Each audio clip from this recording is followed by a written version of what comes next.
Mga matatanda at may karamdaman sa katawan, pinayuhan ng DOH na wag nang umakyat sa Calvary Hill ng Tacloban. Detalye ng balita mula kay Jimmy Angay-Angay, RH32, Jimmy, maupay nga aga. May mga sakit at mga matanda na pinayuhan ng DOH na hindi na umakyat pa sa bundok para magnilay-nilay ngayong Semana Santa.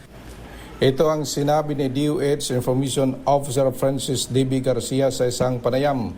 Mainit ang panahon ngayon sa Tacloban kaya delikado ang heat stroke. Kada individual na pinapayuhan ng DOH na uminom ng gamot ang may mga maintenance at uminom ng tubig.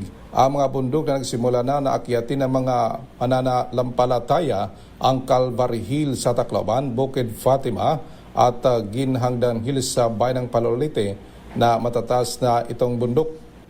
Dahil kultura ng mga Kristiyano, rerespetuhin ng DOH ang paniniwala ng mga ito. Subalit, kailangan tiyakin lang kaligtasan ng kalusugan.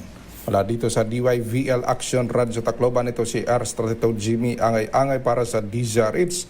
Una sa Pilipinas, una sa Pilipino.